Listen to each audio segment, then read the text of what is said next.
My daughter's hand is stuck inside a wall. You know you've reached your breaking point when you come to a bunch of strangers asking for help. Well, I'm at my limit and I've had little sleep. It's been over 24 hours since the incident happened and my husband and I still have no idea what to do, or how this even started.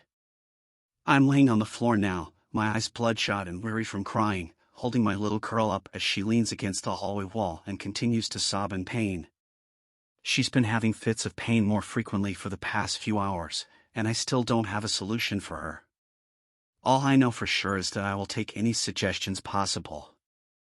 I'm ruffling her hair, soothingly whispering to her and trying to get her to calm down, but it isn't working. Nothing we have done has worked so far either.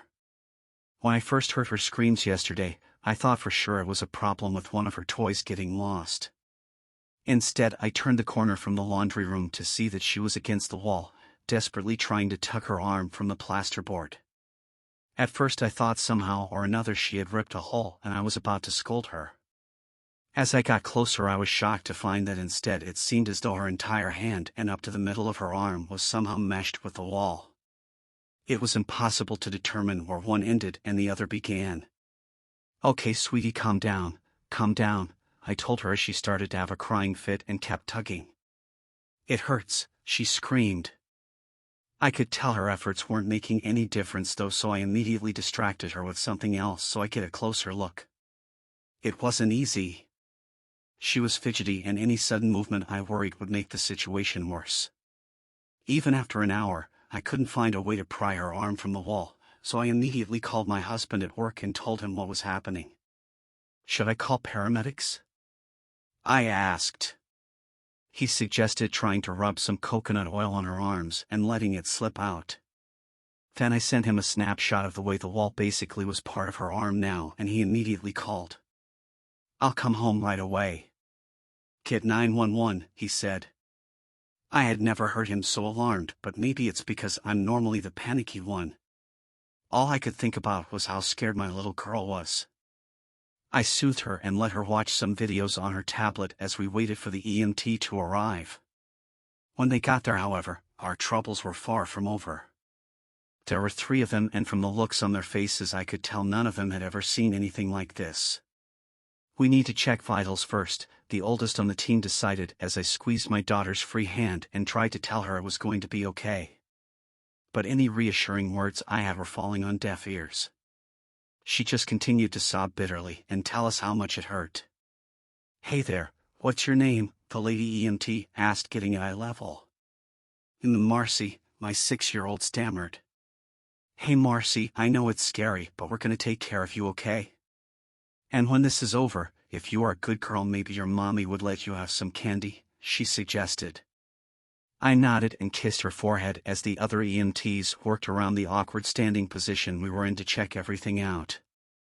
Pulse is a little elevated. Nothing appears to be broken. "Ma'am, what's behind this wall?" the team leader asked. But my attention was focused on Marcy. The short reprieve we had to calm her down was over as she screamed and said something was squeezing her arm. And it got louder when she saw her daddy walking in the door. "Sir, please step back," the woman EMT advised. "I'm her father, Stan. Please, tell me you've come up with something." "What is causing this?" he asked as he rushed to kiss me and then check on Marcy. The older EMT talked in between her bursts of fear. "Well, honestly, I can't say for sure, but it seems like the best option right now would be to tear the wall down." Stan boded eagerly as he rubbed Marcy's arm, trying to soothe her pain. "Yes, of course. You have my permission." "Tear it all down," he demanded.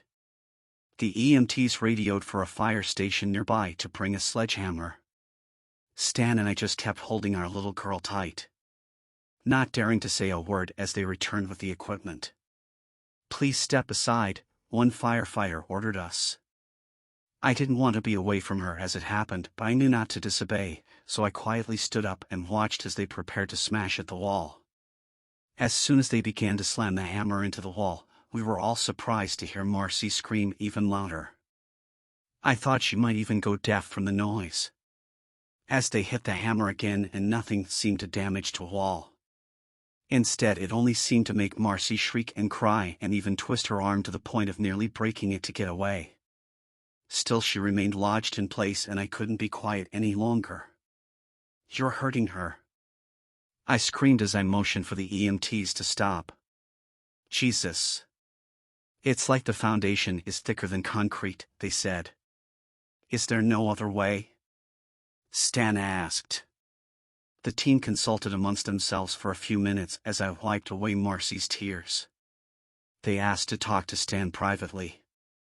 For a moment I heard him get upset and I cringed, wondering what their suggestion even was. Then he returned to the hall and asked to talk to me while the EMTs did their best to distract our daughter. "They're wanting to amputate," he said with a stone face. I could see the tears that had streaked down his face when he had been arguing with them. I knew that if he was coming to me now, it meant he didn't see there was another option. "They can't, no. She's just a little girl," I said as I covered my mouth and tried not to hyperventilate. "Listen to me, just listen," he said as he grabbed my shoulders. "They said we could think it over. And that they would consider other options too, but it's not looking good, not the way it's lodged in there," he told me. I shook my head, trying not to think about it. I knew that he was also struggling with this choice as well. So we told them we would call them back in a few hours. I sat down on the floor beside Marcy as she complained about her feet getting tired from standing and told her she could rest on me as I rubbed her arm tiredly. "It hurts so much, Mommy," she complained with a whimper. She was all worn out. "I don't know how, but we got some sleep." Then this morning, I decided I couldn't bear to hear her in pain any longer, so I asked Stan to call the EMTs back. How will they even do it?" I asked as he got off the phone. "They didn't specify." "I can only imagine that we don't want to know the details," he said as he grabbed me. Then we got on the floor next to Marcy and he tried to explain to her what was about to happen. "Sweetie, do you remember the men and women who came yesterday to look at your arm?" Stan asked. She nodded weakly. I could tell she had barely gotten any sleep herself. "They're coming back now, coming to try and get you out. But sweetie, what they are going to do, it's going to hurt. Can you be brave for Mommy and Daddy though?" he asked. She whimpered, unsure how to respond, and we held her close. Stan even said a prayer, and we all huddled together until the team arrived. When they did, Marcy was desperate for us not to leave her side as I watched the EMTs get out some syringes and anesthetic to numb the area closest to the wall. "We'll get everything set up and then tie her arm off right above the elbow to limit blood flow. Then once the medicine is in her system, we'll try to make a clean cut," the team leader told me. I was visibly shaking. I can't even describe the way that Marcy screamed as they stuck her with about 5 different needles. Then it was time to operate. The 2 EMTs moved to either side of her arm with a bone saw and asked me or Stan to hold her still as they prepared to make the cut. I immediately fell to my knees and squeezed her other hand. "Marcy, look at me, baby, look at me. I want you to think about your favorite ice cream, okay?" I said as they activated the blade, and she whimpered and her lip quivered. "Mommy, I'm scared. Please don't let them hurt me," she begged. I touched her cheek and cried alongside her as the blade hit the edge of her arm and I heard the loudest noise imaginable from the machinery. But Marcy's high-pitched wail was even louder. They immediately stopped and Stan rushed over, all of us surprised to find that somehow her skin had managed to break the bone saw. "What in the world?" Stan said. They had to try again. They tried 3 times, each time only causing more damage to the saw than any progress on Marcy's arm. Finally they admitted they couldn't try any longer. They left muttering apologies and promising they would call back as soon as another solution presented itself. That was over 6 hours ago. We haven't had a call back. Stan has taken off work, but he is no closer to a solution. We tried to bust down the wall from outside the house, but no such luck from that end either.